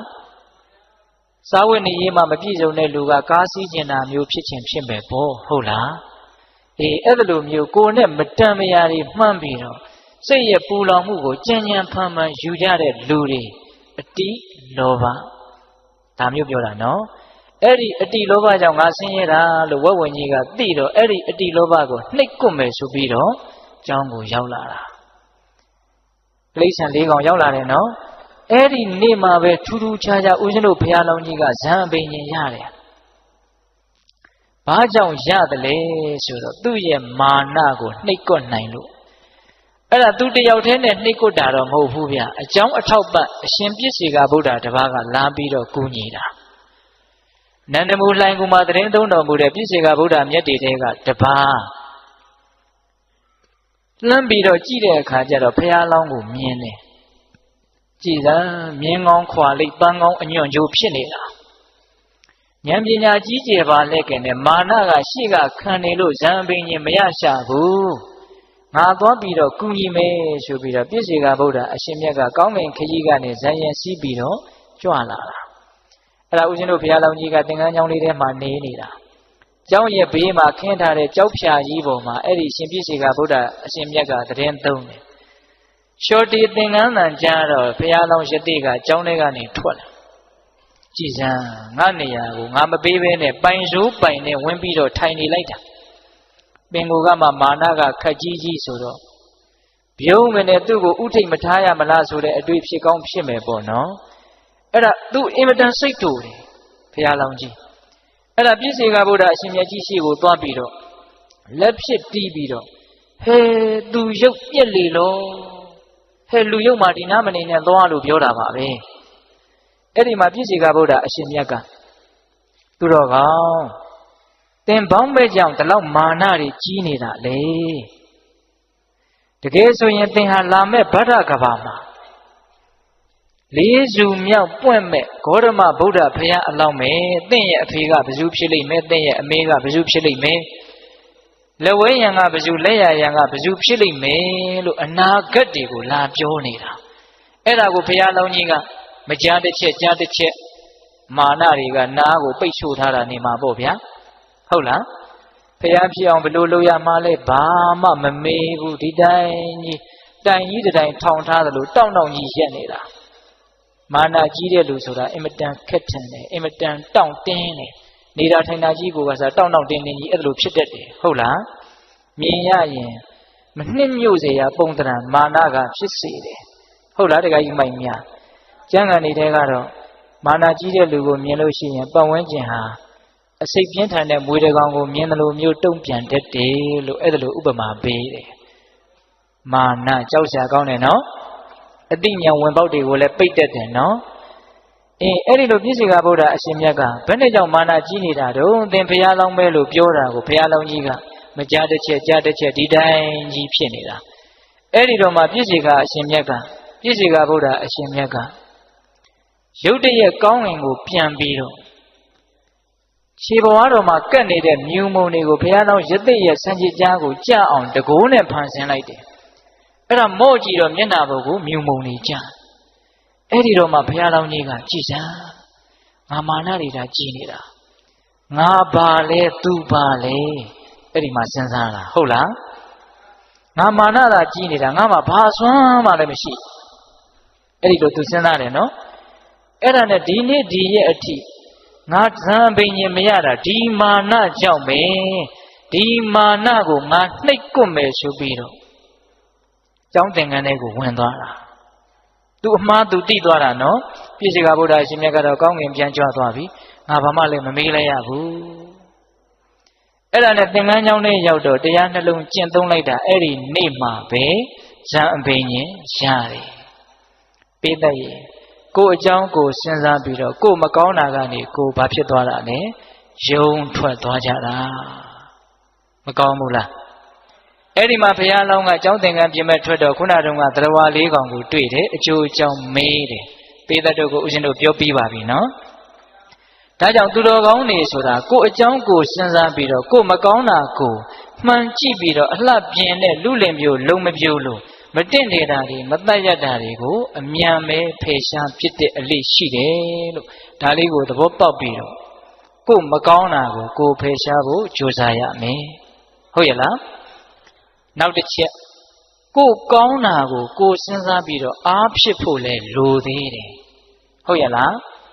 ကိုယ်ကောင်းတာကိုကိုယ်စဉ်းစားပြီးတော့ဘာဖြစ်ရမလဲအားဖြစ်ရမယ်ဗျကိုယ်ဒါနတွေပြုထားတာမရှိဘူးလားပြန်တွေးပြီဆိုရင်ဘာဖြစ်လဲဝမ်းသာတယ်စာကာနုတ္တိဘာဝနာကိုဖြစ်တာဒါနနဲ့ဘာဝနာနဲ့ဘယ်ဟာကမြတ်လဲဒါနနဲ့ဘာဝနာနဲ့ဘယ်ဟာကမြတ်လဲ ဘာဝနာကမြတ်တယ်လှုပ်တုံးကဒါနလှုပ်တယ်ပြန်စဉ်းစားတော့ဘာဝနာကိုဖြစ်တယ်စာကနုတ္တိဘာဝနာကိုဖြစ်တယ်အရင်နဲ့အမျက်ကအတိုးကပိုကြီးနေတဲ့အတိပ္ပယ်ဟုတ်လားကိုယ့်ရဲ့သီလကိုကိုပြန်စဉ်းစားရင်ဘာဖြစ်လဲသီလနုတ္တိဖြစ်တယ်ဘာဝနာကိုဖြစ်တယ်ကိုကောင်းတာကိုကိုသိရတာဟာအင်မတန်ကြီးကျယ်တဲ့အမျက်ကိုရတယ်လို့ပြောချင်တာဟုတ်လားဒါကြောင့်ကိုဒါနကိုကိုစဉ်းစားရမယ်ကိုရဲ့စွန့်လွတ်နိုင်စွမ်းအားပေါ့နော်ကိုသီလကိုကိုပြန်စဉ်းစားရမယ်ကိုရဲ့စောင့်စည်းနိုင်စွမ်းအားပေါ့နော်ဟုတ်လားမြတ်စွာဘုရားကတော့ညွှန်ကြားပါတယ်ဗျာနတ်တွေရှိတယ်သူတို့ကောင်းလို့နတ်တွေဖြစ်သွားတာသူတို့မှသာလျှင်နတ်ပြည်ရောက်ကြောင်းကောင်းမှုတွေရှိတာမဟုတ်ဘူးငါမှလည်းပဲကောင်းမှုတွေရှိတယ်လို့နတ်တွေကိုတတ်သိအရာထားပြီးတော့ကိုကောင်းတာကိုကိုစဉ်းစားရင်လည်းဘာဝနာဖြစ်တယ်အဲ့ဒါဘာဘာဝနာလဲဒေဝတာနုတ္တိဘာဝနာဖြစ်တယ်ဟုတ်ရဲ့လားဘဝင်မြင့်ဖို့ပြောနေတာလားအားဖြစ်ဖို့ပြောနေတာလားအေးကိုကောင်းတာကိုတကယ်မြင်လို့ရှိရင်စဉ်းစားမိရင်အားတကယ်ဖြစ်တယ်ဗျဟုတ်လားဒါကြောင့်ကိုလှုပ်ထားတဲ့ကောင်းမှုကလေးတွေနဲ့ပတ်သက်ပြီးတော့စဉ်းစားကြရမယ်နော်ဟုတ်လားဒါနနဲ့ပတ်သက်ပြီးတော့လဲစဉ်းစားသီလနဲ့ပတ်သက်ပြီးတော့လဲစဉ်းစားဟုတ်ရဲ့လားအခုဆိုကြပါစို့ဓမ္မဒါနအလှရှင်များဒါဥစဉ်ကရှေ့ကမြင်နေတော့ပြောခြင်းစိတ်ပေါက်သွားတယ်ကိုလှုပ်လိုက်တဲ့ဒီလှုပ်ရကြောင့်တရားနာနေတဲ့ပုဂ္ဂိုလ်တွေဒီခွေကနေတစ်ဆင့်နာကြမဲ့ပုဂ္ဂိုလ်တွေအများကြီးအသိဉာဏ်တိုးတယ်လို့ကိုယ်လှုပ်ရက်ကိုကိုစဉ်းစားလိုက်ရင်စိတ်ထဲမှာအားမဖြစ်ဘူးလားအဖြစ်တယ်အသိဉာဏ်ကိုဝေတာဗျတန်ဖိုးအရှိဆုံးကိုပေးတာဗျပစ္စည်းတွေအများကြီးပုံပေးတာတဲ့အသိဉာဏ်ကိုပေးတာကမြတ်တယ်ဗျဟုတ်ရလားဘာကြောင့်လဲဆိုတော့အသိဉာဏ်ဆိုတာတန်ဖိုးဖြတ်လို့မရဘူးပစ္စည်းဆိုတာတန်ဖိုးဖြတ်လို့ရတယ်ပစ္စည်းဆိုတာကုံသွားတဲ့သဘောရှိတယ်အသိဉာဏ်ဆိုတာကုံသွားတဲ့သဘောမရှိဘူးလူသာသေးသွားတဲ့နောက်ဘဝတည်ဆက်တဲ့အသိဉာဏ်ကအဲ့ဒီအသိဉာဏ်ဆက်သွားတာကိုပဲပညာပါရမီတွေထူးတယ်လို့ပြောတာပစ္စည်းဆိုတာအလွန်ဆုံးခံဒီတဘဝပဲနော်ဒါကြောင့်ပစ္စည်းတဲ့အသိဉာဏ်ကအစစအရာရာအကြီးအသွေးတာတဲ့အတွက်ကြောင့်ပစ္စည်းကိုပေးတာတဲ့တရားအသိဉာဏ်ကိုပေးတာဟာမနှိုင်းစာနိုင်လောက်အောင်အကျိုးကြီးတယ်အဲ့ဒါလို့ကိုယ့်လောက်ရက်ကိုကိုပြန်စဉ်းစားဖို့မလိုဘူးလားအဲ့ဒီလိုစဉ်းစားရင်ဘာဖြစ်မလဲအားဖြစ်တယ်အားဖြစ်တယ်ဒီနေရာမှာတော့ဦးဇင်းတို့ကကိုယ်တီလာကိုစဉ်းစားပြီးတော့ကိုယ်တီလာကိုမြင်ပြီးတော့အားဖြစ်သွားရဲ့အားဖြစ်သွားတဲ့ယဟန္တာမထေရမြတ်ကြီးတစ်ပါးအကြောင်းကိုအချင်းချုပ်ပြောပြမယ်ကိုအကြောင်းကိုစဉ်းစားလို့အကျိုးရှိပုံတွေပြောနေတာနော်စောတော်တုန်းကသူများအကြောင်းတွေစဉ်းစားလို့အကျိုးရုပ်ပုံတွေပြောခဲ့ပြီနော်ဟုတ်လားအခုကိုအကြောင်းကိုစဉ်းစားလို့အကျိုးရှိပုံကလေးမြတ်စွာဘုရားလက်ထက်ကယဟန်တော်တစ်ပါးသုံးတယ်သောသင်္ကန်းတစ်လုံးသောတပိတ်ဆောင်ပြီးတော့တရားနှလုံးကျင့်သုံးမယ်ဆိုပြီးတော့နေရာရှာတာတောဆက်တနေရာရွာနဲ့မနီးမဝေးမှာဂူကြီးတစ်လုံးတွေ့တယ်အဲ့ဒါနဲ့အဲ့ဒီဂူကြီးတဲကိုဝင်ကြည့်တော့ဟာဟန်ရလိုက်တာလေလုံမိုးလုံဈဉ္ဉံလျှောက်ဖို့လည်းသိကောင်းတာပဲဆိုပြီးတော့ယဟန်တော်ကအဲ့ဒီဂူထဲမှာနေမယ်ဆိုပြီးတော့နေရာယူတယ်အဲ့ဒါနေလိုက်တော့ဝမ်းမြောက်ဝမ်းသာပဲတရက်ပြီးတရက်ပီတိတွေဖြစ်လို့ဒါပေမဲ့ဝမ်းမသာနိုင်တဲ့တယောက်ရှိတယ်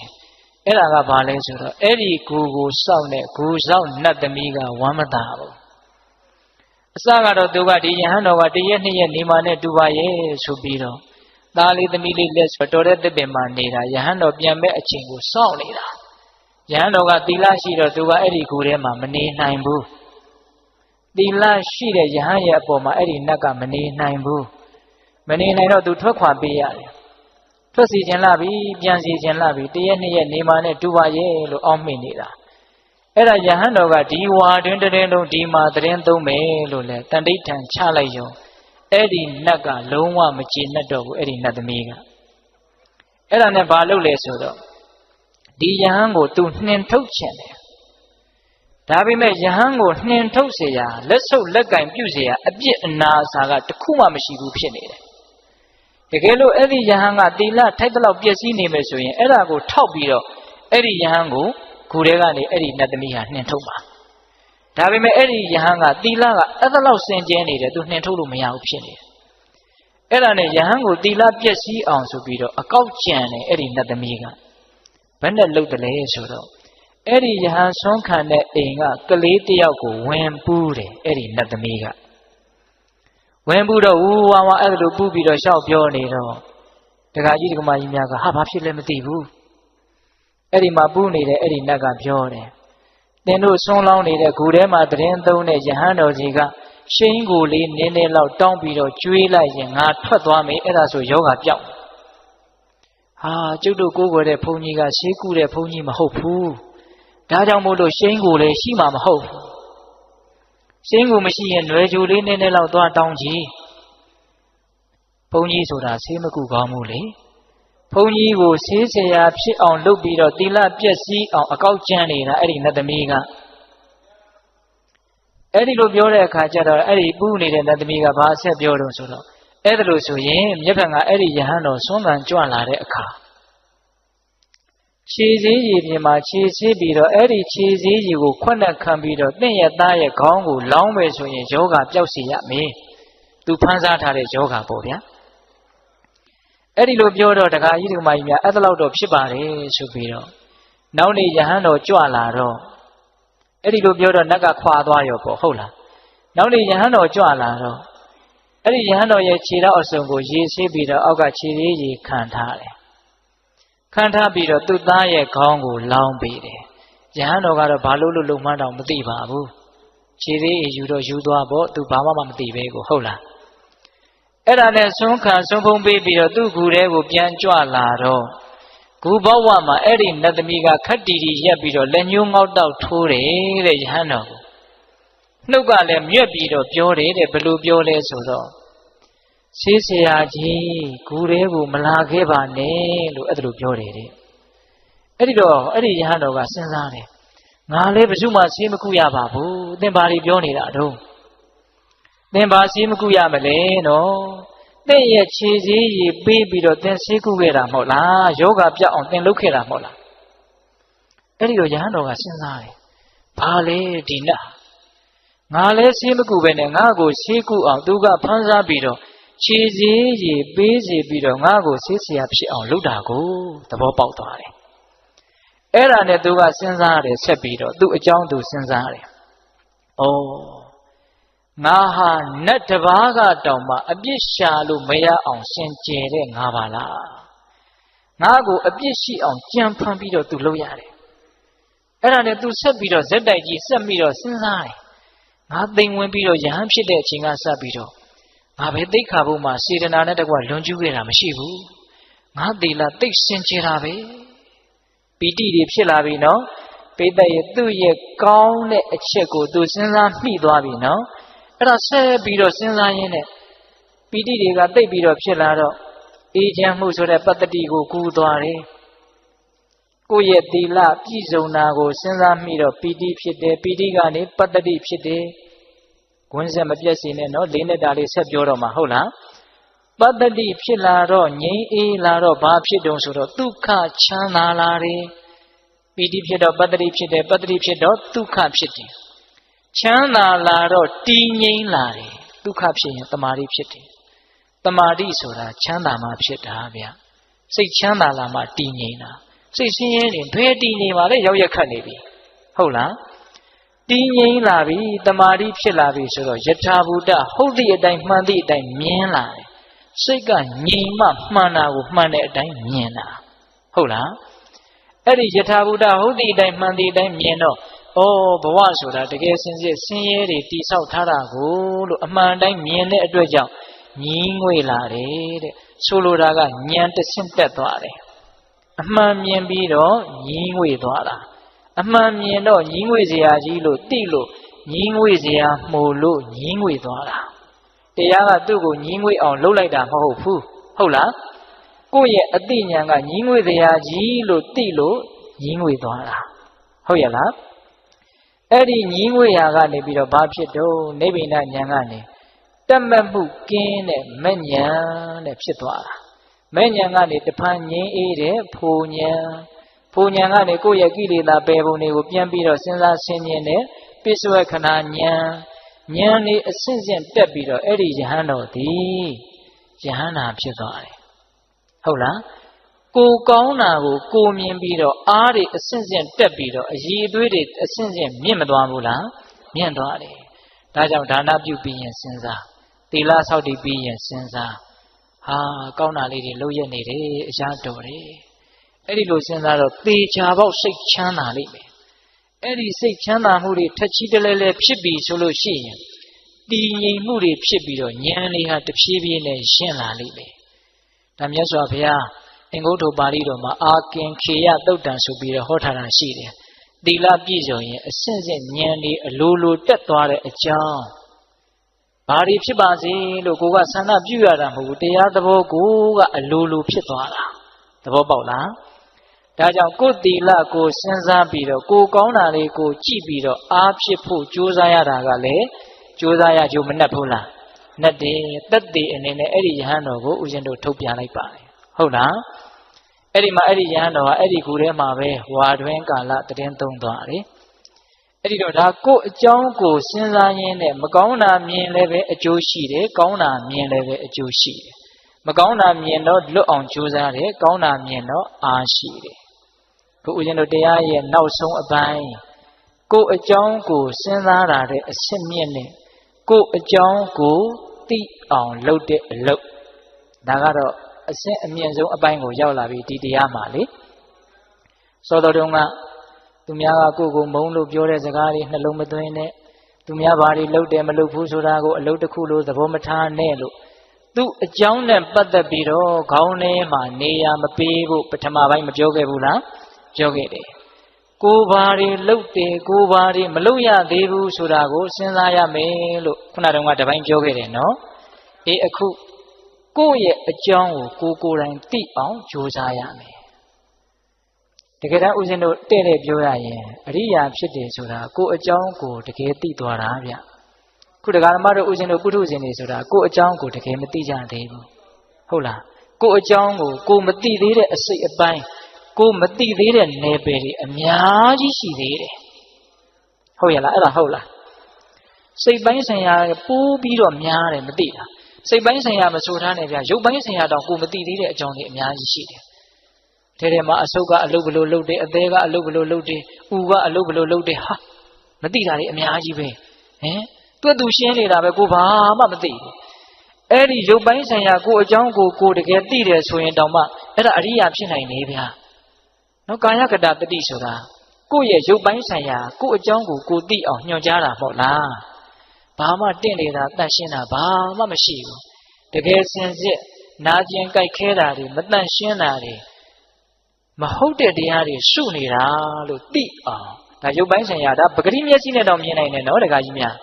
ဒါကိုအကြောင်းကိုသိအောင်လုပ်ရတဲ့အလုပ်ဟာဘယ်လောက်အကျိုးကြီးတယ်လဲဆိုတာပြောပြတာစိတ်ပိုင်းဆိုင်ရာနာမ်ပိုင်းဆိုင်ရာခံစားမှုပိုင်းဆိုင်ရာတွေမှာပိုးရှုပ်ထွေးတယ်မသိသေးတာတွေအများကြီးပဲအဲ့တော့ကိုအကြောင်းကိုသိလို့ရှိရင်ဒကာဓမ္မတို့ဦးဇင်းတို့တွေကိုအခက်အခဲကိုလွတ်ငြိမ်းအောင်လုပ်လို့ရတယ်ကိုအကြောင်းမှာကိုမသိဘူးဆိုရင်ကိုအခက်အခဲကိုဘယ်လိုလုပ်လွတ်အောင်လုပ်လို့ရမလဲခုဒကာဓမ္မတို့ဦးဇင်းတို့တွေလူတိုင်းမှာအခက်အခဲကိုစီရှိတယ်နော်ရှိတယ်နော်ဒကာကြီးများဟုတ်လားအဲ့ဒါကိုအမှန်တိုင်းသိရမယ်အဲ့တော့အဲ့ဒီအခက်အခဲအဲ့ဒီအကျက်တဲတွေကိုပြေးလဲခြင်းလဲဆိုရင်ကိုအကြောင်းကိုသိအောင်ကြိုးစားရမယ်ဒါကဟောဟာရတစ်မျိုးနဲ့နားလည်အောင်ပြောတာတကယ်စင်စစ်ကိုအကြောင်းကိုသိအောင်ကြိုးစားတယ်ဆိုတာတတိပဋ္ဌာန်တရားကိုအားထုတ်ရတယ်လို့ပြောတာပါပဲဟုတ်လားကိုတတိပဋ္ဌာန်တရား၄ပါးရှိတယ်လေရုပ်ပိုင်းဆိုင်ရာကိုသိအောင်ကြည့်ပြီးတော့သိအောင်လုပ်နေတဲ့တတိပဋ္ဌာန်ဟုတ်လားကာယ ानु ပတနာတတိပဋ္ဌာန်နောက်ဝေဒနာပိုင်းဆိုင်ရာသိတယ်နောက်စိတ်ပိုင်းဆိုင်ရာသိတယ်နောက်တရားသဘောဆိုင်ရာသိတယ်ကာယဝေဒနာစိတ်ဓာတ်ဓမ္မဟုတ်လား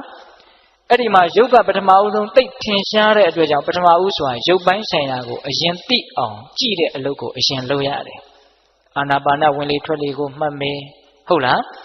ထိုင်ရင်ထိုင်တယ်လို့သိမယ်သွားရင်သွားတယ်လို့သိမယ်ဟုတ်လားပူရင်ပူတယ်လို့သိမယ်အေးရင်အေးတယ်လို့သိမယ်ဘယ်သူအကြောင်းဘယ်သူသိနေတာလဲ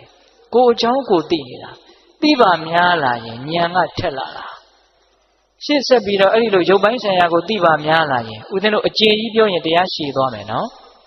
ရုပ်ပိုင်းဆိုင်ရာကိုသိပါများလာရင်စိတ်ပိုင်းဆိုင်ရာနာမ်ပိုင်းဆိုင်ရာကိုတဖြည်းဖြည်းနဲ့သိလာတယ်စိတ်ဟာရုပ်ထက်ပိုပြီးတော့သိဖို့ခက်ခဲတယ်ဗျအဲ့ဒီမှာစိတ်ပိုင်းဆိုင်ရာဘာတွေသိလာမလဲဆိုလို့ရှိရင်ကိုယ့်ရဲ့မကောင်းတဲ့စိတ်ဓာတ်ကလေးတွေကိုသိလာတယ်လောဘတွေဖြစ်လာတာသိလာတယ်ဒေါသတွေဖြစ်လာတာသိလာတယ်တခါတလေကြတော့လည်းပဲအလောဘအဒေါသကောင်းမြတ်တဲ့စိတ်ကလေးတွေဖြစ်တာလည်းရှိလို့အဲ့ဒါလည်းသိလာတယ်သိရင်ဘာအကျိုးရှိမှလဲလို့ဒါလေးဆက်ပြီးတော့စဉ်းစားကြည့်လောဘဒေါသမောဟတွေကိုမြင်မှများသိပါများလာတော့လောဘဖြစ်ရတာဟာအင်မတန်ပင်ပန်းတကူလို့ကိုယ့်ကိုသိလာတယ်နောက်တခါကြီးများဟုတ်လားဒေါသဖြစ်တာကိုသိလာပါများတော့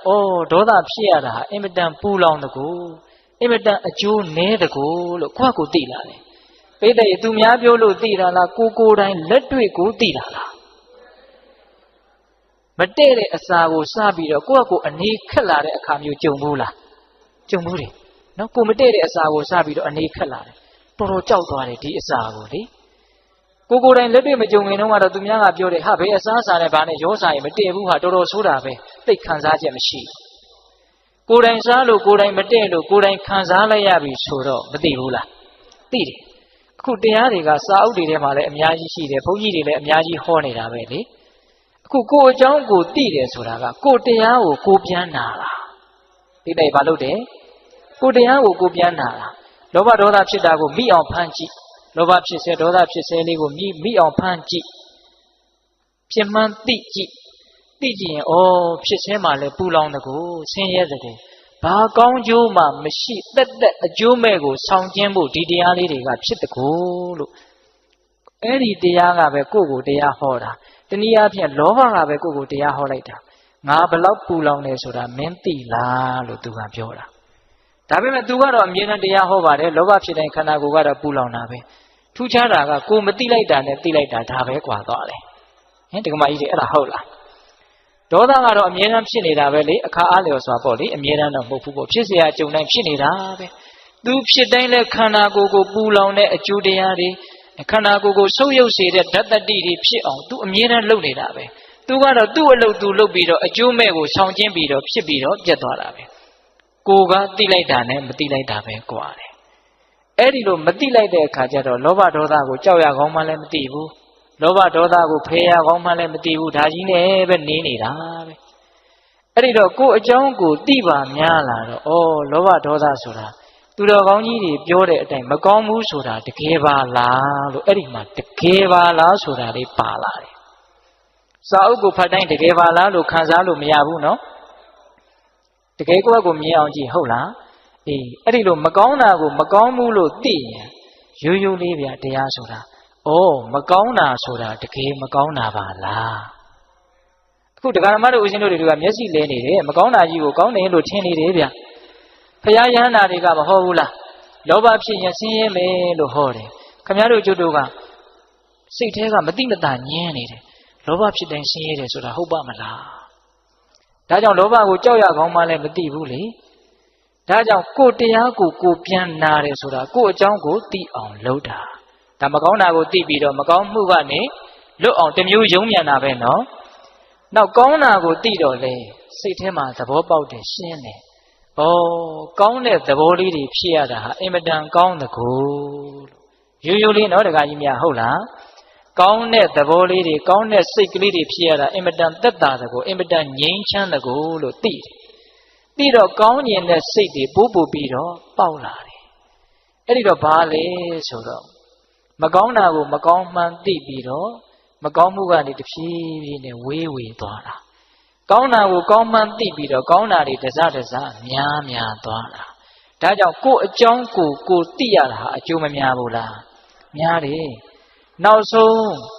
ရုပ်ပိုင်းဆိုင်ရာစိတ်ပိုင်းဆိုင်ရာကိုတတိထားပြီးတော့ကြည်ပါများလာပြီသိပါများလာပြီဆိုလို့ရှိရင်တကယ်စင်စစ်ကတော့ဒုက္ခတွေကြီးစုပုံထားတဲ့အစုအပုံကြီးပါလားလို့တဖြည်းဖြည်းမှာတနေ့မှာမသိဘူးလို့ပြောလို့ရမလားမရဘူးသိလာနိုင်တယ်နော်အဲ့ဒါလို့သစ္စာဆိုင်အောင်ပိဋကဘာဆိုင်အောင်သစ္စာဆိုင်အောင်သစ္စာဆိုတာ၄ပါးရှိတယ်လို့ဒီပိဋကကြီးသိတယ်နော်ဒီခန္ဓာကိုယ်ကြီးဆိုတာတကယ်စင်စစ်ဒုက္ခတွေရဲ့အစုအပုံကြီး ချမ်းသာဆိုလို့ဘာလေးမှမရောဘူးတဲ့ကိုလက်ခန္ဓာလက်မခန္ဓာတစ်ပိုင်းကိုသိတာမသိတာတစ်ပိုင်းနော်အမှန်ကအမှန်ပဲလေအဲ့လိုခန္ဓာကိုယ်ကြီးဟာဒုက္ခဒုံဒုက္ခခေကြီးပါဆိုတာလောကကြီးရဲ့ပထမသစ္စာဟုတ်လားဒုက္ခမှန်သမျှသည်လိုချင်မှုကြောင့်ဖြစ်တယ်ဆိုတဲ့လောဘသီးသားနဲ့ဒုက္ခအလုံးကိုဖန်တီးသူဆိုတဲ့ဒုတိယသစ္စာဟုတ်လားလောဘနည်းရင်နည်းသလောက်အေးချမ်းတယ်ဆိုတဲ့လောဘချုပ်မှသာနဲ့တကယ်ဒုက္ခချုပ်တာဆိုတဲ့တတိယနိရောဓသစ္စာဟုတ်လားအဲ့ဒီလောဘချုပ်လို့ဒုက္ခချုပ်တယ်ဆိုတဲ့နိဗ္ဗာန်ကိုရခြင်းနဲ့ဆိုရင်တနည်းအားဖြင့်ချမ်းသာစေချမ်းသာမှန်ကိုရခြင်းနဲ့ဆိုရင်မမြဲတာကိုမမြဲဘူးလို့အမှန်အတိုင်းသိတဲ့တမ္မာဒိဋ္ဌိခေါင်းဆောင်တဲ့မဂ်ခင်၈ပါးကိုပွားများခြင်းမှတပါးအခြားနည်းလမ်းမရှိဘူးလို့ဒုက္ခငြိမ်းချမ်းအကျင့်မြတ်ကိုဒါသာလင်ဟုတ်တယ်လို့မဂ္ဂသစ္စာရဲ့အပေါ်မှာသိမြင်နားလည်လာတဲ့စတုထမြောက်မဂ္ဂသစ္စာဟုတ်ရဲ့လားခုဒကာဓမ္မတို့ဦးဇင်းတို့ကမဂ္ဂသစ္စာရဲ့တန်ဖိုးလည်းသိနားမလည်ဘူးလေဟုတ်လားဒုက္ခငြိမ်းအောင်ဒီပြင်နည်းတွေနဲ့လည်းပဲလုပ်လို့ရသေးတယ်လို့ထင်နေတာတွေရှိသကိုဗျတကယ်စင်စစ်ဒုက္ခငြိမ်းအောင်မဂ်ခင်အကျင့်ကိုကျင့်ခြင်းကလွယ်လို့အခြားအလုပ်မရှိဘူးတနည်းအားဖြင့်ဒုက္ခငြိမ်းအောင်ကိုယ်အကြောင်းကိုသိအောင်လှုပ်ခြင်းမှတပါအခြားအလုပ်မရှိဘူးကိုယ်အကြောင်းကိုသိတယ်ဆိုတာမဂ္ဂသစ္စာကိုပွားများနေတာကိုဆိုတာပါဟုတ်ရဲ့လားအဲ့ဒီတော့တတိပဋ္ဌာန်တရား၄ပါးလိုပဲပြောဝိပဿနာလိုပဲပြောမဂ်ခင်လိုပဲပြောကိုယ်အကြောင်းကိုသိအောင်ကိုယ့်ရဲ့သဘောတဘာဝကိုကိုယ်တိုင်သိအောင်ကြိုးစားတယ်လို့ပဲပြောအတူတူပဲမဟုတ်လားအတူတူကိုယ်အကြောင်းကိုသိတာလေးကိုဦးဇင်းကအဲ့ဒါလိုလေးလေးနက်နက်လေးပြောလိုက်တာဟုတ်လားဦးဇင်းအခုတရားဟောတာတဏှာကြီးခွဲရှိပြီဗျာနော်ဦးဇင်းတို့ဒီပလင်ပေါ်မှာဟောလိုက်ရင်အဲ့လိုကြာတာကြီးပဲတရားကဟုတ်လားအဲ့တော့ဏိကုံးချုပ်တော့မှာနော်တခါကြီးမိုင်များကိုယ်အကြောင်းကိုသိရင်မကောင်းတာသိရင်လည်းဩမကောင်းတာဟာတကယ်မကောင်းတာပါလားလို့သိပြီးတော့မကောင်းမှုမှတဖြည်းဖြည်းဝေးသွားတယ်ကောင်းတာသိပြန်တော့လေကောင်းတာဟာတကယ်ကောင်းတာပါလားလို့နားလည်ပြီးတော့ကောင်းတာတွေဟာတဖြည်းဖြည်းနဲ့များလာတယ်ဆင်းရဲတွေဝေးပြီးတော့ချမ်းသာတွေကြီးအောင်ကိုယ်နေတတ်သွားတာပါပဲတကယ်စင်စစ်ကတော့ဟုတ်ရဲ့လားဒါကြောင့်ကိုယ်အကြောင်းကိုသိဖို့အရေးမကြီးဘူးလားအရေးကြီးတယ်နောက်ဆုံးသစ္စာစိုက်တည်အထိသိမယ်ဆိုရင်တော့သောတာပန်အရိယာဖြစ်တယ်လို့ပြောရတယ်မဟုတ်လားဒီသစ္စာစိုက်အောင်သိရင်မဲ့ဉဏ်ဖုံးဉဏ်နဲ့ထိုးထွင်းပြီးတော့သိတဲ့အတိမျိုးသိရင်အဲ့ဒါငါသေးရင်ဘယ်ဘဝရောက်အောင်မလဲလို့ပူဇော်လိုအောင်မလားမလိုတော့ဘူးဒါကြောင့်ကိုယ်အကြောင်းကိုသိတယ်ဆိုတာကတော့အင်မတန်ကြီးကျယ်တဲ့ကောင်းမှုပါလို့နားလည်ရမယ်ဟုတ်လားဒါကြောင့်ဦးဇင်းတို့တရားတွေကိုပြန်ပြီးတော့ချုပ်တော့မယ်နော်ကိုယ်အကြောင်းသူအကြောင်းသူတစ်ပါးကကိုယ့်ကိုမုန်းလို့ပြောတဲ့စကားတွေကိုမျက်နှိုးလို့သိမ်းထားတဲ့ပစ္စည်းကိုထုတ်ကြည့်တယ်လို့မျိုးပြန်ကြည့်မနေနဲ့ဟုတ်လားသူများဘာတွေလုပ်တယ်မလုပ်ဘူးဆိုတာကိုအလုပ်တစ်ခုလိုအချိန်ကုန်ခံပြီးတော့အကုသိုလ်အဖြစ်ခံပြီးတော့စဉ်းစားမနေနဲ့ဟုတ်လားကိုယ်ဘာတွေလုပ်ပြီးပြီကိုယ်ဘာတွေမလုပ်ရသေးဘူးလေဘယ်ပြဿနာတွေကတော့ပြေလည်ပြီဘယ်ပြဿနာတွေကတော့မပြေလည်သေးဘူးလေလို့လေးလေးနက်နက်စဉ်းစားရမယ်ကိုယ်အကြောင်းကိုစဉ်းစားတာဟုတ်လားပြီးတော့ကိုယ်မှာဘာတွေသိပြီလေကိုယ်အကြောင်းကိုသိအောင်ကြိုးစားတာဟုတ်လားဒါကြောင့်သူ့အကြောင်းနဲ့ကိုယ့်အကြောင်းမှာကိုယ့်အတွက်ဘယ်အကြောင်းကအရေးကြီးလဲကိုယ့်အကြောင်းကအရေးကြီးပါလေသူ့အကြောင်းသူ့ဖတ်သူအရေးကြီးပါလိမ့်မယ်ကိုကဝင်ပြီးတော့အရေးမကြီးနေကြမလို့ပါဘူးဟုတ်လားသူကသူ့အကြောင်းသူအရေးကြီးလိမ့်မယ်ကိုလည်းကိုယ့်အကြောင်းကိုအရေးကြီးဖို့ပါပဲဟုတ်လားဘာကြောင့်လဲဆိုတော့တကယ်စင်စစ်ကတော့တယောက်ကိုတယောက်တကယ်တမ်းကတော့ဝင်ဆွတ်လို့လည်းမရဘူးလေဒါကြောင့်မြတ်စွာဘုရားကအတ္တာဟိအတ္တနောနာထောလို့ဟောထားတာမဟုတ်လားကောဟိနာထောပရောတိယသူတစ်ပါးဟာကိုယ့်ရဲ့အာကိုရာပဲဖြစ်မှလေတဲ့ဟုတ်လားကိုယ်သေးတာလည်းအသီးကိုယ့်ရဲ့အာကိုရာတယောက်တယောက်ရဲ့အာကိုရာမဖြစ်ပါဘူးဟုတ်လားဒါကြောင့်သူအကြောင်းကိုအကြောင်းဒီသာလည်းကိုအတွက်အရေးကြီးတယ်သူအကြောင်းဒီသူပဲအရေးကြီးပါလိမ့်မယ်လို့တရားတော်မတို့တွေမှတ်သားပြီးတော့ကိုအကြောင်းကိုစဉ်းစားကြတဲ့ပုဂ္ဂိုလ်တွေကိုအကြောင်းကိုသိကြတဲ့ပုဂ္ဂိုလ်တွေဖြစ်နိုင်ကြပါစေလို့ဦးဇင်းတို့ဆန္ဒပြုရင်းနဲ့တရားပွဲကိုတောက်လျှောက်မသိသေးဘူးဗျာ